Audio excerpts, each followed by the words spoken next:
When did your meticulously planned trip crumble because someone went on a spiritual quest? I'm typing this at 3:17 a.m. from a very dusty beanbag chair in the corner of this godforsaken Airbnb in Scottsdale, Arizona, and I literally just found out that my entire trip, the one I spent 3 weeks negotiating PTO for, is basically ruined because someone decided they needed to find themselves 2 days before a wedding. NGL, I'm currently living inside a full-blown cultural clash, and I haven't even met the groom yet. I need to vent this before my iPhone 14 battery dies and I start screaming into the Talenti gelato container I am stress eating out of. For context, my name is Patrick Park, 40M. I work in compliance, which means my entire life is spreadsheets, mitigating risk, and generally sucking the fun out of everything so that large corporations don't get sued. I am, to put it mildly, burnt out, like fully toasted. I took 3 days off for this wedding, burning the last of my 16 remaining vacation hours, and I planned this trip with the meticulousness you'd expect from someone who checks an expense report 3 times before clicking submit. The wedding is for my college roommate Mark. Mark is great, but Mark's fiancée Bethany is a lot. They decided on a destination wedding in Scottsdale,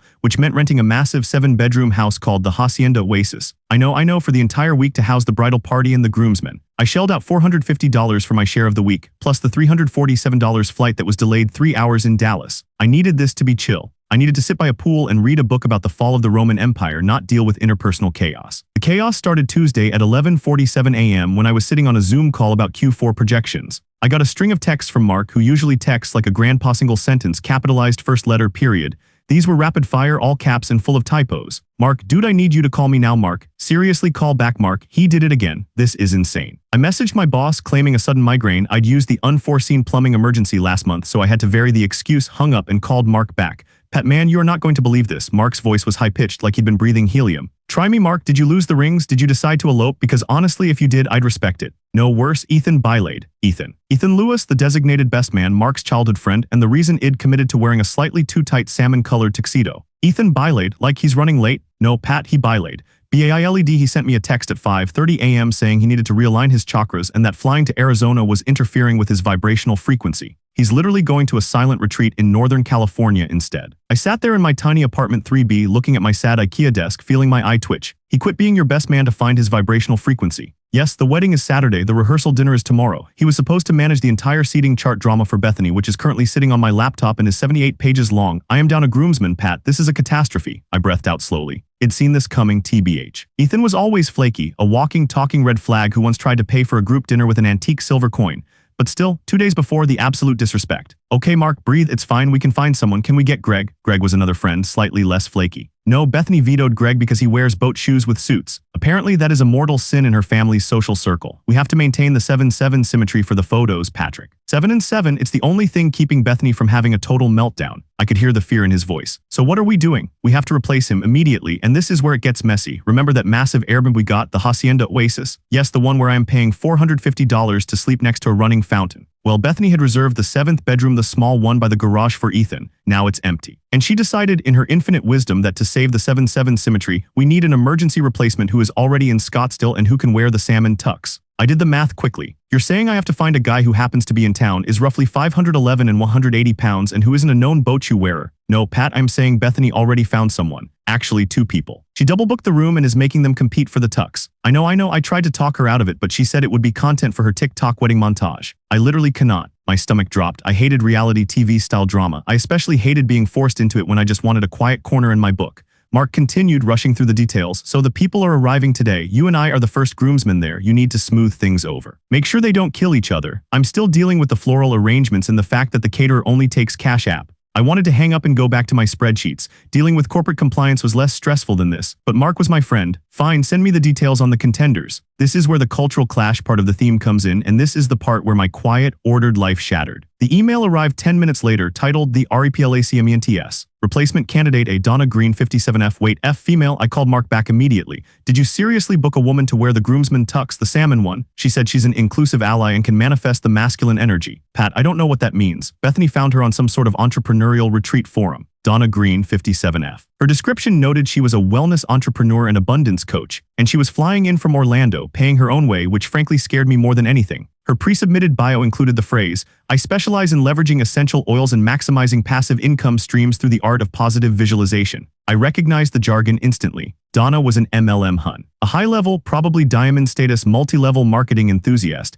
and she was coming to the Hacienda Oasis to compete for a groomsman spot. I could already smell the lavender and desperation. I imagined her trying to pitch me on joining her team during the toasts. Replacement candidate B, Frances MacLeod, 37F. Frances was booked by one of Bethany's bridesmaids, which was already sketchy. Her description: Frances is very low maintenance, extremely flexible, and has an interesting life story. She is currently between careers but promises she is dedicated to the role. When I cross-referenced the email address Mark sent me with a quick Google search, yes, I Google everyone, it's the compliance training, I found a LinkedIn profile that was suspiciously sparse, 3 different last names in the past 5 years, and a few old newspaper clippings referencing a minor incident involving creative accounting and a charity marathon. I felt my professional warning sensors screaming at a 910 volume. Frances MacLeod, 37F, was not just between careers. Frances MacLeod was a chronic liar, a professional fabricator. She was the red flag I should have seen but was currently colorblind to. So here was the situation. Patrick Park, 40M, burnt-out compliance professional, was the only groomsman at the rental house, tasked with supervising an MLM hun and a chronic liar who were competing for a salmon tuxedo in a 7-bedroom Airbnb in Scottsdale. And the competition starts now. I arrived at the Hacienda Oasis at 4:30 p.m. The house was enormous, stucco and terracotta with a massive ring doorbell I immediately disliked. The gate code was 4567 hash, which was predictable. I parked my beat-up Toyota Corolla next to a brand-new enormous white Escalade, Donna obviously, and a dusty, older Mercedes. Frances maybe hoping to project an image. I walked in. The house smelled intensely of chlorine and something vaguely citrusy and organic, probably Donna's essential oils trying to mask the scent of stale air conditioning. I found Donna Green, 57F, immediately. She was in the main living area, which looked like an overpriced catalog exploded in a warehouse. She was wearing a beige linen pantsuit that screamed coastal grandmother trying to sell you something, and she had an Apple Watch on each wrist. No, seriously, 2 Apple Watches. I saw her looking up some spreadsheet on her iPhone 14. "Hello, you must be Patrick," she exclaimed, rushing forward with her hand out. Her smile was wide and manicured. It didn't reach her eyes, which were scanning the room, already mentally rearranging the furniture to accommodate a product display. "Patrick Park." "Yes, welcome," I managed, shaking her hand. It felt aggressively firm. "Oh, thank you. I have manifested so much positive energy into this journey. Isn't this house just vibrating with potential?" "It has AC, so that's a plus," I said dryly. She ignored me. "Mark has explained the situation, and honestly, Patrick, this is exactly what I needed. A little friendly competition, a new networking opportunity, and the chance to prove that age and gender are just social constructs when you have the right mindset." She then pulled a small glass bottle out of her linen blazer pocket. "Speaking of mindset, are you feeling a little stressed, Patrick? I have a wonderful calming blend, Cinnamon Clarity, that can help you center your professional aura. I am doing a small sampling event later this evening and I'd love to include you." "I think I'll stick to the Ben & Jerry's in the freezer, but thanks, Donna," I replied. "Nonsense, that processed sugar is interrupting your flow." I quickly changed the subject. "Have you met Frances? She should be here." "Oh, Frances, yes. She is currently monopolizing the good bathroom, the one with the deep soaking tub, which frankly I was going to use for a detox bath." "She seems a bit low vibe," Donna whispered, leaning in conspiratorially, the smell of Cinnamon Clarity overwhelming me. "She just seems so focused on the material world." I had to gently remind her that true success comes from within, not from trying to secure a highly visible position in someone else's wedding party just to meet people. The absolute hypocrisy of this woman was already breathtaking. Just then, the small bedroom door by the garage opened, and Frances MacLeod, 37F, emerged. Frances was different. While Donna was aggressively clean and beige, Frances was wearing a slightly wrinkled black dress, expensive but clearly slept in, and dark sunglasses indoors. She had a Samsung Galaxy phone with a cracked screen pressed to her ear. She looked like she had just finished either a highly successful heist or a complete emotional breakdown. She saw us and gave a small, practiced wave, resuming her intense phone conversation while walking right past us toward the kitchen. "I told you, Gary, I absolutely secured the collateral. No, I am not being dramatic. Of course I have the receipt. It's on a burner phone I currently do not possess. Yes, the funds are liquid. I promise you by Friday everything will be settled. Just don't call me back on this number. It's compromised. I have to go. I am currently at a high-profile industry mixer," she said, her voice dropping into a professional monotone that sounded completely fake. She walked straight to the expensive Sub-Zero fridge, opened it, grabbed a bottle of Veuve Clicquot that Bethany had clearly pre-stocked for the bridal suite, and popped it open with terrifying speed. "Frances?" I asked tentatively. She lowered the phone, took a huge sip straight from the bottle, and fixed me with those sunglasses. "Patrick, right? Compliance. Donna told me I'm Frances. Look, I'd love to chat more about synergistic partnerships later, but I am dealing with a crisis related to a very sensitive, highly classified project I'm consulting on." She then turned to Donna. "Donna, darling, stop trying to recruit Patrick into your pyramid scheme. It's distracting. And unless your essential oils can help me make this 6-figure wire transfer disappear, I'm going to need you to keep your vibrational frequency down to a dull hum." Donna gasped. Literally gasped, pressing her hand dramatically to her chest. "Frances, that is not what I do. I help people achieve financial independence and emotional freedom through botanical resources." Frances took another sip. "Sure, sweetie, and I am currently a rocket scientist. Look, Patrick, the reality is I'm the obvious choice for this groomsman position.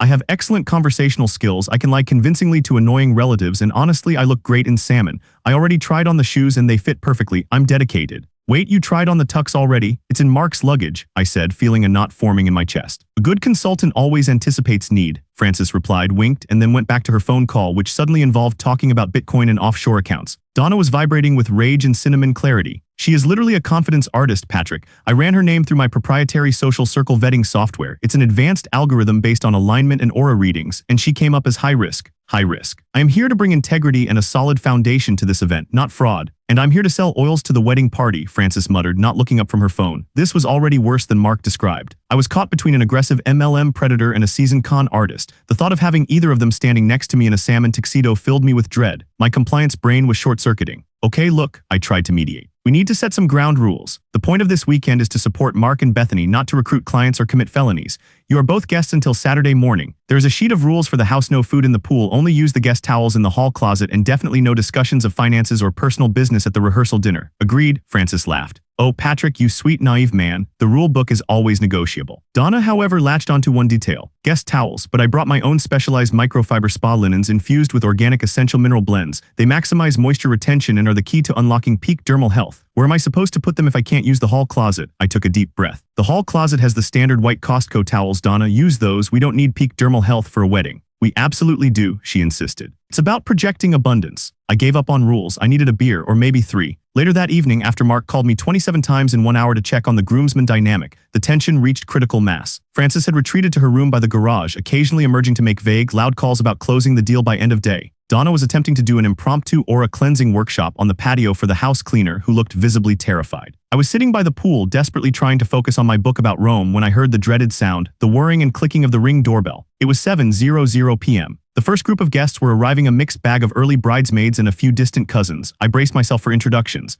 Frances and Donna both came sprinting into the living room, sensing an audience. I'll take this, Patrick, Frances hissed, straightening her shirt. I'm much better at first impressions. Nonsense, I have the innate ability to form immediate deep connections through the power of authentic vulnerability. Donna shot back, grabbing a display box of tiny sample-sized bottles of essential oils. The door opened and a very confused-looking couple walked in. I recognized them as Bethany's cousin Sarah and her husband Ted. Before I could even introduce myself, Donna jumped forward. Welcome to the Hacienda Oasis. I'm Donna Green, and I'm here to help elevate this beautiful celebration through empowered wellness. Do you or anyone you know suffer from low residual income or existential dread? Because I have a product for that. Sarah looked horrified. Ted slowly backed away toward the buffet table. Frances immediately cut in, stepping smoothly between Donna and the stunned guests. Ignore the pyramid scheme, folks. I'm Frances MacLeod, and I'm a close personal confidant of the bride. If you need the real inside scoop on any family drama, who is sleeping with who, or where the genuinely good alcohol is hidden, you come to me. I'm the solution architect for this entire chaotic mess. Chaos is a choice, Donna yelled from the background, waving a sample bottle of courageous citrus blend. I decided that maybe watching the collapse of the Roman Empire was less stressful than this. I took the cousins aside and muttered a quick, "They're competing for the last groomsman spot. Please act natural." Sarah looked at me and deadpanned, "I think I prefer the guy who bilayed for chakras." I couldn't blame her. I was exhausted. I retreated to my bedroom. The one Mark swore had the best blackout curtains. Spoiler alert, it didn't. I just needed to decompress.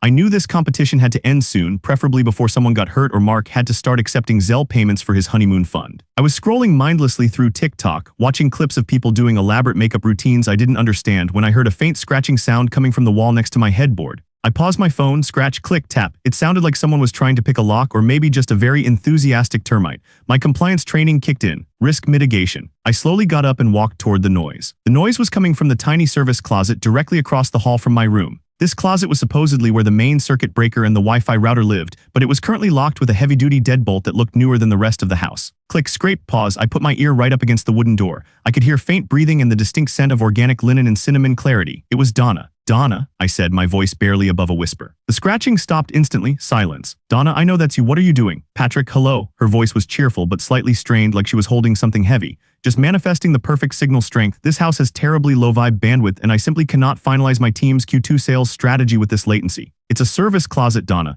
The Wi-Fi router is in the hallway," I said, pointing to the blinking modem 3 feet away. "What are you doing to that door?" "I am simply exploring the feng shui of the infrastructure, Patrick. A strong foundation leads to strong business practices," she insisted. "Donna, if you damage that door, the security deposit is $2,000 split 7 ways. I will literally charge your Venmo $285.71 before I file my next compliance report. Please step away from the closet." I heard a heavy sigh and then the distinct sound of a very small, sharp tool clattering to the hardwood floor. The door swung open slightly. Donna stood there looking completely defeated, holding a tiny, intricate screwdriver and a small vial of energy-boosting focus oil. She looked less like a wellness coach and more like a thwarted cat burglar. Fine. I was attempting to access the main breaker panel, she admitted, her voice deflating instantly. Why, Donna? Are you planning to unplug the whole house? No, I was going to flip the breaker for Frances's room only, she burst out, throwing her hands up in exasperation. That woman has monopolized the electrical outlets for 3 hours straight. She's running 5 separate monitors, charging 3 different phones, and she has some sort of complex industrial-grade label maker running for her project documents. The entire circuit is struggling. She's hoarding the power. How am I supposed to run my essential oil diffuser and my personal business printer if she's drawing all the energy? This is literally a conflict of energy resources. I looked past her into the service closet. It was just a breaker panel and a bunch of dusty cables. Donna, that's incredibly petty, even for this bizarre groomsman competition. Petty? Patrick, this is strategy. She is not competing fairly. She claims to be low maintenance, but she's running an entire data center out of that tiny room. I'm going to prove she's a menace. Just as I was about to lecture her on the ethical implications of tampering with utility services in a rental property, I heard a shriek from down the hall. A very loud, very panicked, high-pitched shriek. It was Frances. Donna and I exchanged a look of pure dread. We ran down the hall, past the kitchen, and stopped dead at the entrance to the small garage room. Frances MacLeod, 37F, was standing in the center of the room, clutching her throat. Her dark sunglasses were finally off and her eyes were wide, darting back and forth between the wall and a specific corner of the room. She was practically vibrating. It's gone, she whispered, her voice stripped of all the fake confidence and swagger. She looked genuinely terrified. What's gone, Frances? The view of Clickwat, your label maker? I asked, completely done with this drama. No, the drive. The external drive, I left it right here. It's got everything, she stammered, pointing a trembling finger at a spot next to a cheap-looking duffel bag. The highly classified consulting project? I raised an eyebrow. She swallowed hard. It's not consulting, Patrick. It's a backup of 3 years of financial records. Records that prove a very large, very powerful hedge fund is engaged in widespread fraud and money laundering. And I stole them to use as leverage. Donna and I stared at her, silence stretching across the room, broken only by the gentle hum of her 5 charging phones. Oh, sweet baby Jesus, I muttered. My compliance brain had moved past short-circuiting and was entering full system shutdown. We were in a house with a professional liar who was actively engaged in corporate espionage, and she had just lost the physical evidence. Who else knows you have this? Donna asked, instantly dropping the essential oils facade, suddenly sounding sharp, focused, and terrifyingly pragmatic. Frances looked around the room, her eyes narrowed. Just Gary, and the 3 highly dangerous individuals who really want it back. I was going to leverage it tomorrow morning to secure my freedom, which is why I said I was closing the deal by end of day, but now it's gone. She paused, then looked directly at the small, narrow window that opened onto the back alley where the garbage bins were kept. And here's the thing, Patrick. The only person who knew exactly what was on that drive, what I was planning, and the precise moment I left it unattended was Ethan Lewis. I felt my stomach drop again, but this time it went straight through the floor. Wait, Ethan, the guy who bilayed for vibrational frequency. He didn't bail, Patrick, Frances said, her voice hollow. He was my contact. He was running the operation. He didn't go to a silent retreat. He staged his disappearance because the drive was supposed to be delivered to him this morning. If it's gone, it means one of 2 things. Either Ethan took it or she trailed off, looking at the small, cheap lock on her door. It was slightly damaged, like someone had forced it open recently. Or the people who want me dead found out where I was staying, and they just broke into this airbag. Donna, the queen of essential oils, looked pale but strangely determined. They're not getting my microfiber spa towels. I didn't care about the towels.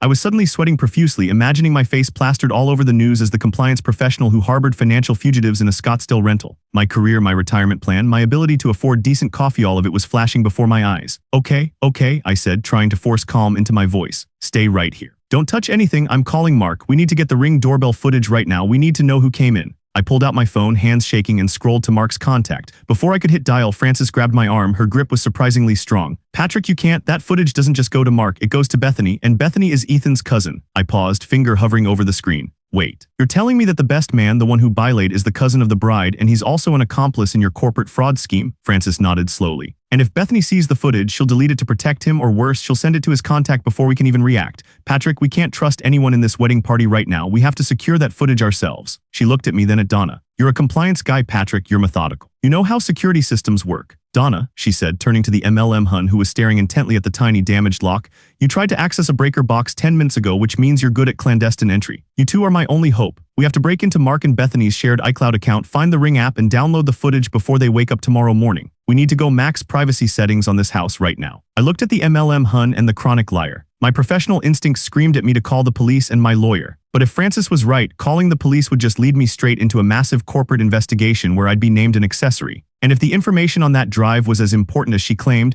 the people who stole it were probably still nearby. I looked at Donna. She looked back at me, her eyes clear and sharp, the MLM mania momentarily gone, replaced by a pure predatory focus. Do you know how to crack a password, Patrick? Because I know where they keep the spare key to the master bedroom, Donna said, a terrifying little smirk playing on her lips. I saw Mark hide it under the ceramic gnome on the patio. The idea of infiltrating the primary ring security of a multi-million-dollar rental, alongside a known con artist and a pyramid scheme guru, using knowledge gained from casual observation, was perhaps the least compliant thing I had ever contemplated. But the thought of 3 hitmen showing up at the Hacienda Oasis before the sun rose was a far greater risk. I need to know exactly what we are looking for in the ring footage, I whispered, and what the timeline is for the people who want this drive. Frances took another deep breath, rubbing her temples. The drive is tiny silver, and the people who want it back, they don't send texts, they send warnings, and I think I just found the warning. She pointed to the small, white decorative pillow on the end of the bed. It had been neatly sliced open, and the white stuffing was spilling out onto the floor. That wasn't like that 5 minutes ago, Patrick. And if they came in just to slice a pillow, they're sending a message, we know where you sleep, and they definitely took the drive. I stared at the pillow, I stared at the door, I looked at my phone, still poised to call Mark. Forget Mark, I need coffee, I said, shoving my phone back into my pocket. Tell me everything you know about Bethany's security questions, we're going dark. And Donna, you lead the way to the gnome. I knew this was going to be the absolute worst night of my life, and that if I survived it, I would have enough material to ruin my therapist for years. But first, I had to hack into the cloud storage of a destination wedding couple, find proof of a global financial conspiracy, and secure the truth before the sun rose and the rest of the groomsmen arrived. I needed the internet to tell me I was insane. I needed part 2. And I needed to know what the hell Ethan was getting out of this. We stood there, 2 women and a compliance professional, about to commit multiple acts of technological trespassing, united by the fact that a groomsman bylaid and left behind a massive, highly dangerous, fraudulent mess. Let's go, I whispered. And nobody mention essential oils until we've secured the data. Donna nodded grimly. Deal. But if my laptop runs out of battery during the process, I will hold you personally responsible for my lack of abundance. I felt a surge of adrenaline mixed with pure distilled regret. I was done. I was just done. To be continued. I looked at Donna, she looked at Frances. I looked at the gnome that was apparently the key holder for a house currently being used as the base of operations for a massive corporate fraud scheme. Okay, new rules, I whispered, rubbing my temples. Rule number 1, we do not get caught. Rule number 2, we assume this house is bugged. No names of companies or people involved in the fraud, just code names. Hedge fund is the client. Ethan is the asset. The drive is the deliverable. Got it? Frances nodded immediately. She looked relieved to have someone taking charge. Compliance man is finally earning his PTO. Yes, code names are great. The deliverable is critical. Donna adjusted one of her 2 Apple Watches. And what about the essential oils? If I can't breathe, my focus will be compromised. I brought a special blend for infiltration. Lavender leverage. No oils, Donna. You smell like a wellness seminar exploded. If anyone wakes up, they'll smell you from 3 states away. We move silent. We move fast. Where's the gnome? Patio by the fountain. The key is in his tiny terracotta hat, Donna said, her eyes gleaming. NGL, for someone who peddled pyramid schemes, Donna had unexpectedly good tactical awareness. We crept out of the garage room. Frances was a ghost, silently barefoot on the cold tile. Donna, in her linen pantsuit, was surprisingly light on her feet.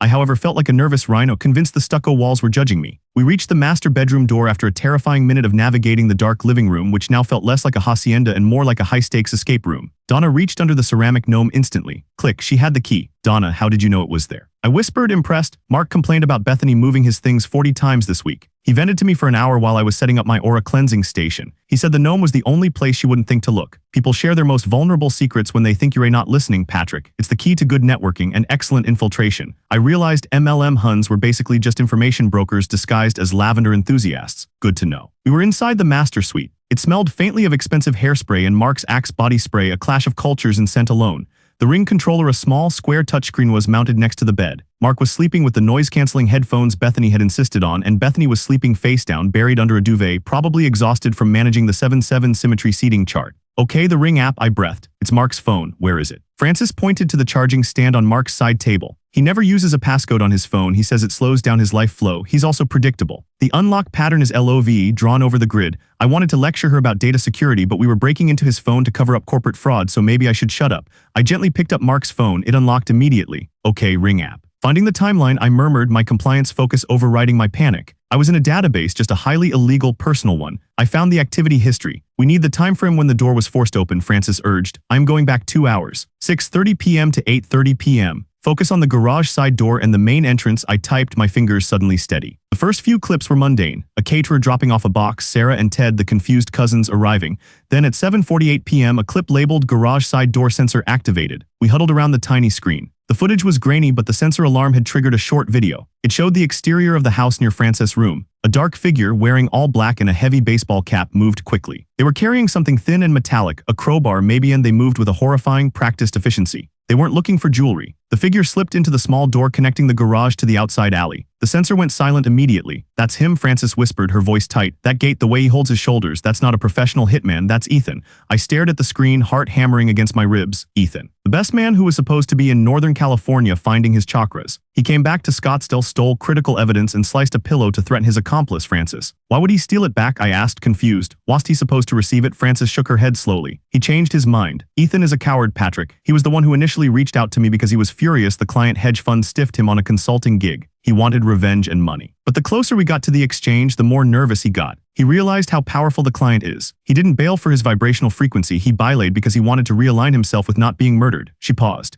"He stole the deliverable back to give it to the client himself, probably to save his own skin and cut me out of the leverage deal. He'll get paid a fraction of what we agreed on, but he'll walk away clean. Or he thinks he will." This was somehow worse than I had imagined. It wasn't just corporate fraud, it was betrayal, extortion, and general douchebaggery, all tied up with a wedding that was supposed to be about love. "We need to download this clip," I said, urgency filling my voice. "Wait," Donna interrupted, pointing at the screen. "Look closer at the baseball cap." I zoomed in. The camera quality was trash, but Donna was right. Something was embroidered on the front of the hat. "It looks like a fish." I squinted. "No, not a fish. That's the logo for the Phoenix Sunrays," Donna said definitively. "It's a minor league baseball team that only sells merchandise at the airport shops." "Why would Ethan wear that? He's from Seattle, not Phoenix," Frances added. Donna stepped forward, suddenly acting like she was profiling a high-value customer. "Listen to me, Patrick. I was in airport security screening for 4 years while waiting for my MLM to take off. That uniform, the cap, the dark jacket, that's not Ethan's style. Ethan is linen shirts and antique coins. This is a disguise. This is someone who knew the ring camera angle, knew Ethan had staged his exit, and knew Frances was the only one left to guard the deliverable. Ethan didn't come back, someone else did, someone who knows Ethan's moves." My heart rate jumped again. "If Ethan didn't steal it, then the client sent someone." "The client is one step ahead," Frances whispered, pulling out her cracked Samsung. "I need to call Gary. We need a new exit strategy right now." "No calling anyone," I hissed, pulling her phone away. "We are still in the master bedroom, which is 10 feet away from 2 sleeping people. If we're bugged, they already know we found the footage. We need to upload this clip somewhere secure, wipe it from Mark's phone, and figure out who the Sunrays guy is." I synced the video to my own heavily encrypted compliance drive, TBH, finally a use for that ridiculous security protocol. I wiped the data, replaced Mark's phone, and we retreated, locking the master bedroom door behind us. Back in the living room, the immediate danger had passed, but the tension was thick. "Okay, summary," I said, trying to organize the chaos into a PowerPoint slide in my head.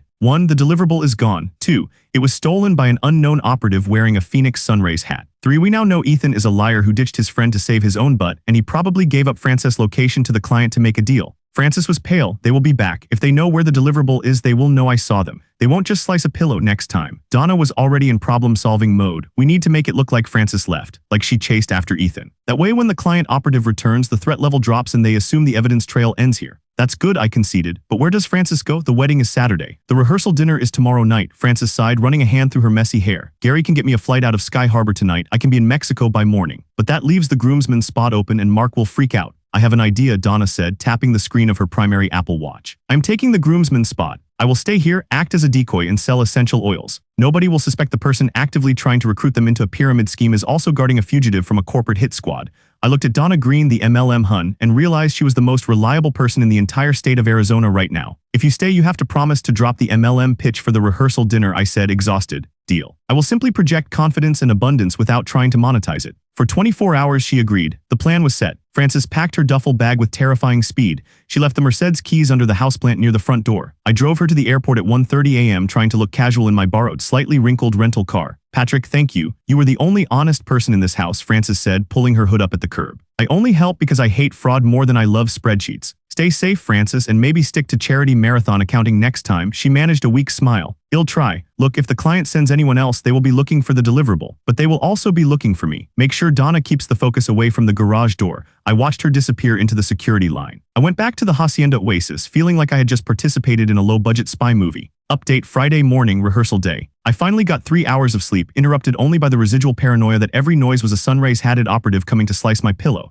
The house was filling up. More groomsmen arrived, Brad and Alex. They were, predictably, oblivious, immediately starting a competition to see who could cannonball into the pool the loudest. Bethany and her mother arrived and immediately descended into chaos over whether the floral arrangements had enough spiritual symmetry. Donna was magnificent. She had completely ditched the beige linen. She was wearing a tailored black dress borrowed from Frances' discarded luggage, I suspected, and was acting like the long-lost aunt who was funding the wedding. When Mark introduced her as the emergency groomsman replacement, she didn't mention oils once. Instead, she offered thoughtful, concise opinions on the seating arrangement. Apparently, her MLM training gave her an uncanny ability to read social dynamics, and she was surprisingly charming. Brad, one of the oblivious groomsmen, cornered me by the outdoor grill. Dude, the new replacement is hot, but is she totally insane? She keeps offering me financial independence through botanical resources on the side, Brad whispered. She's very passionate about alternative investment strategies, Brad. Just nod and smile. She's our only hope for the 7-7 symmetry, I sighed. Mark, running on 3 days of espresso and panic, grabbed me. Pat, Donna is saving my life. Bethany's mom loves her. She just convinced Aunt Carol to move tables by suggesting it would maximize the flow of positive abundance energy or something. I don't care what she's selling, she's in the tux, done deal. I felt a wave of relief. Donna Green 57F, the MLM Hun, was officially groomsman replacement 7.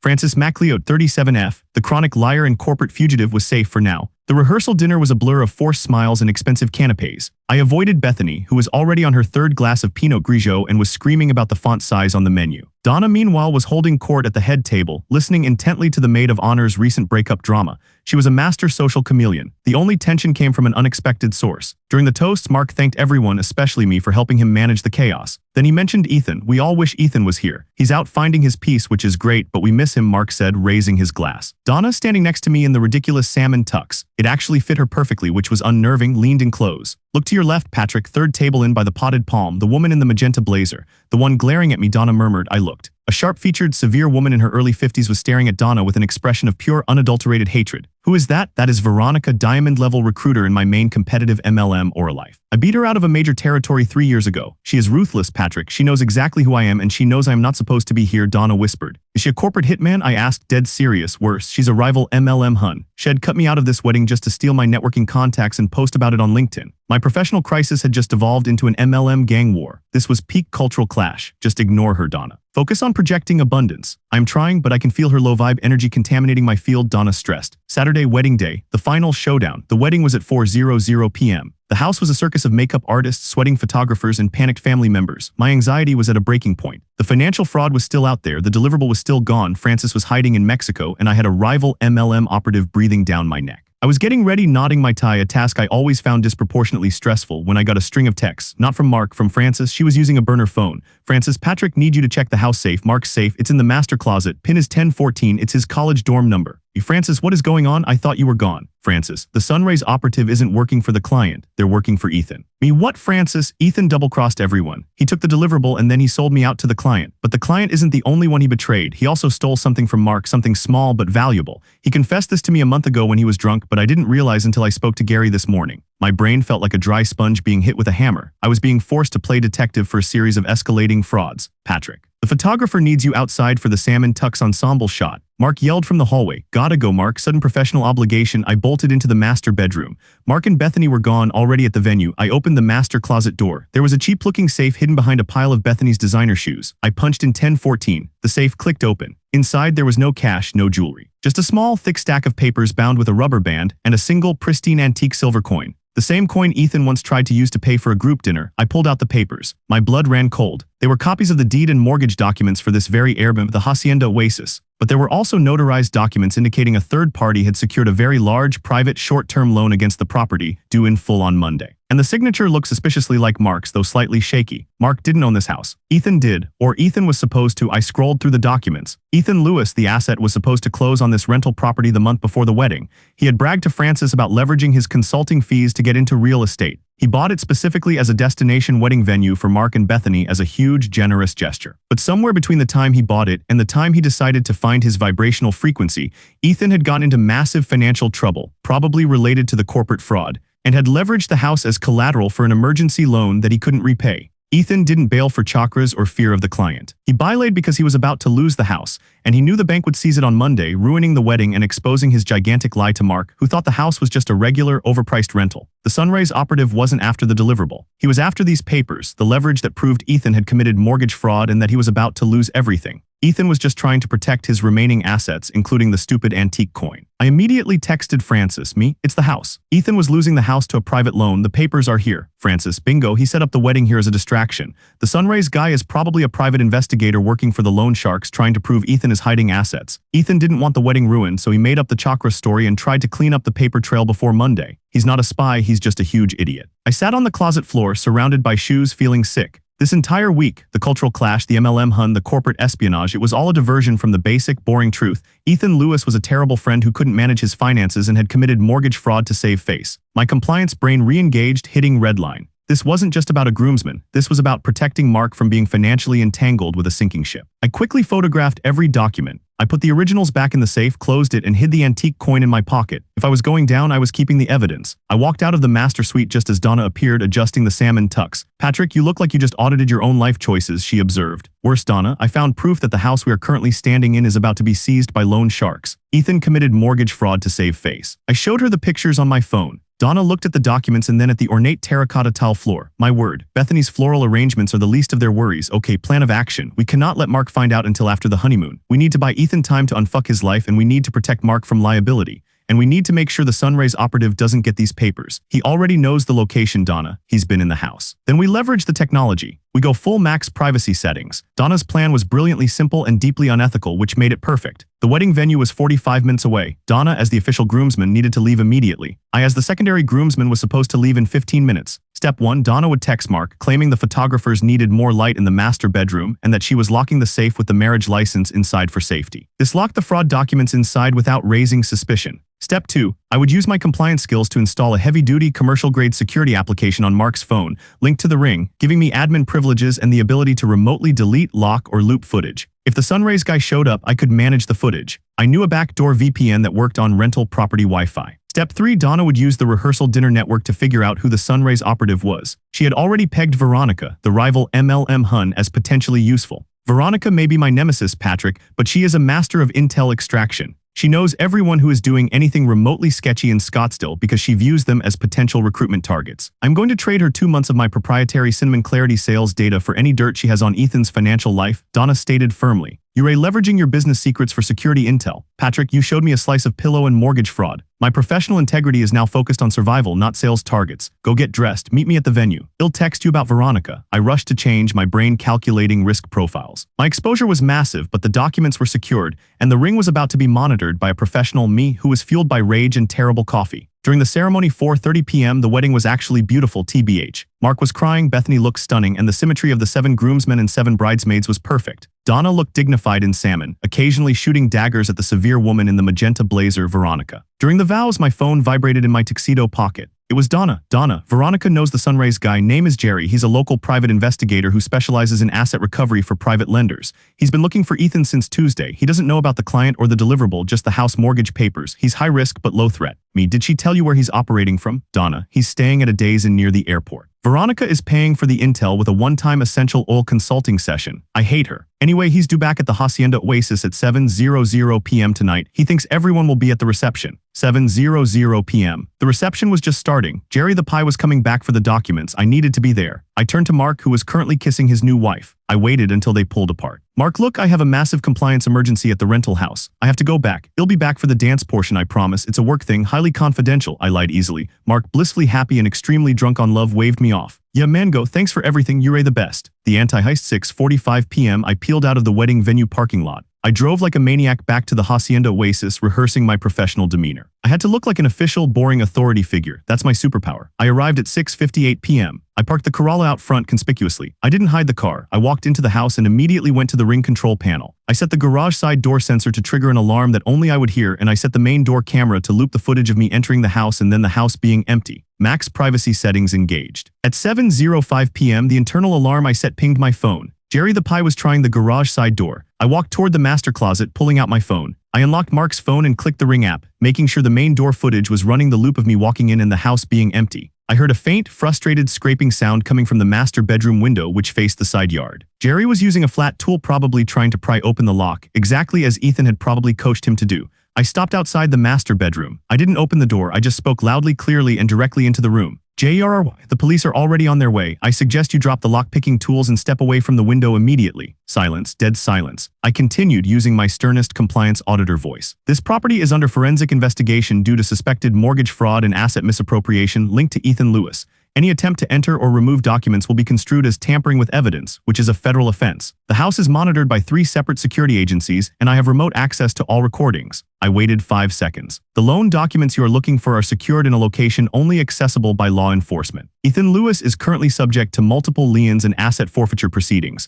I am Patrick Park, representing the involved parties. If you wish to discuss settlement or evidence submission, contact my office by Monday morning. Otherwise, consider this property closed to recovery attempts." I heard a frantic scrambling outside the window. A second later, the sound of running footsteps faded into the evening air. Jerry the Pie, specialized in asset recovery, was not specialized in confronting someone who sounded like the IRS and the FBI had a baby together. He was low threat, high risk. He panicked and bylaid. I walked to the window, peered out, and saw a dark sedan speeding away from the curb. I had successfully terrified a private investigator into retreating using nothing but jargon and a remotely controlled security app. My compliance degree had finally paid off in a non-spreadsheet capacity. I immediately wiped all custom security data from Mark's phone and reset the safe combo to a random 10-digit number I generated on my work computer, 6,985,472,103. I left the house looking exactly as I found it. Sunday morning, post-wedding brunch, I got back to the wedding reception in time for the awful line dances. I danced 2 songs with Donna. She was excellent, very coordinated, and then drove back to the house at 11:00 p.m. emotionally drained but physically alive. The next morning at the post-wedding brunch, Donna and I exchanged a grim look over the sad platter of bagels. The crisis was averted, but the reality was still messy. I pulled Mark aside as he was trying to figure out how to fold a napkin. Mark, we need to talk about Ethan, not the chakras thing, the money thing. I gave him the heavily redacted, compliance-friendly version. I omitted the corporate espionage and the hitmen entirely. Ethan has run into significant financial trouble and is facing immediate foreclosure on this property. He leveraged it poorly. I have evidence here. I handed him the printouts of the mortgage fraud documents, heavily censored to remove the pie details and the client name. Mark went pale. He looked at the papers, then at the massive, expensive house around us. He bought us this house. He said it was an investment for his portfolio and he wanted us to use it for the wedding for free. Mark stammered, his eyes watering. He lied. The whole time. Yes, Mark, he's a liar, a really awful one. The house is scheduled to be seized tomorrow. You and Bethany need to vacate and find a new place to stay immediately. You have to cut all ties with Ethan and his financial accounts, and you need to get a lawyer to review everything you've signed regarding this house immediately. Mark was devastated, but Mark was also a spreadsheet guy like me. Once the emotional shock passed, the logic kicked in. Okay, compliance, risk mitigation, we get out now. Bethany will kill him. He ruined the 7-7 symmetry and mortgage fraud, Mark muttered, already pulling out his phone to call a lawyer. Donna, who had been hovering, stepped in. Mark, sweetie, I know a wonderful crisis manager who specializes in real estate acquisitions. She's high-level, expensive, but discreet. She owes me a favor from an aura cleansing seminar. I'll make the call. I watched the MLM hun and the burnt-out compliance guy manage the total collapse of Mark's wedding dream. It was a beautiful, chaotic thing. 3 days later, Tuesday, I'm back home in my sad apartment 3B, surrounded by my boring spreadsheets, and the Scottsdale trip already feels like a fever dream. I got 3 emails today. One from Mark, we're safe out of the house. Lawyer is handling Ethan's mess. Bethany cried for 4 hours, but then started planning a second, smaller wedding without Ethan and his vibrational fraud. Thanks, Pat. You saved my life. You're getting the antique silver coin as a thank you. And GL, I totally kept that coin. It felt like my payment for nearly getting involved in a federal crime. 2. From Donna Green, she sent me a long email detailing her future plans. She quit her MLM. She said the entire fraud situation made her realize she hated trying to sell things to people who didn't need them. She said she was leveraging her unique skill set in social observation and crisis management to start a new career as a discreet, high-end personal concierge focused on risk mitigation for wealthy individuals. Basically, a glorified ethical fixer. She thanked me for showing her that her true calling wasn't cinnamon clarity, but compliance-adjacent activities. I'm proud of her. She's going to be great. 3. From Francis MacLeod, a one-line text from an overseas number. Deliverable secured. Gary is happy. I owe you a massive favor. If you ever need me to lie about your whereabouts for 72 hours, just ask. The salmon tux looked great on Donna. TBH, I feel better not lying anymore. Maybe. The whole cultural clash exploded, and the result was surprisingly productive. The liar is trying honesty, the MLM hun is moving to ethical work, and I, Patrick Park, realized 2 things. First, I am damn good in a crisis, especially when it involves security systems and intimidating people with jargon. Maybe my whole life shouldn't be limited to mitigating risk for corporations. Maybe I should mitigate risk for people who actually need it. Second, the intense high-stakes drama of dealing with mortgage fraud and corporate espionage was 100 times more engaging than Q4 projections. I'm still burnt out on compliance, but I'm not burnt out on risk. I need more chaos managed strategically. I'm currently looking into lateral career moves, something that involves threat assessment, high-stakes investigations, or maybe just consulting on how to securely lock a master bedroom safe. My therapist says I need to process the trauma, but honestly, I think I just need a bigger challenge. The wedding symmetry was saved. The fraud was uncovered. I saved Mark. I enabled 2 women to find better career paths, and I now have an antique silver coin and a completely new perspective on what high risk really means. I'm keeping my phone off silent for the next week just in case Frances needs me to lie for her. I mean for a friend. Anyway, that's the update. I'm still burnt out, but now I'm a burnt out professional with secrets and a better gnome story than anyone else I know. I think I am gonna be okay.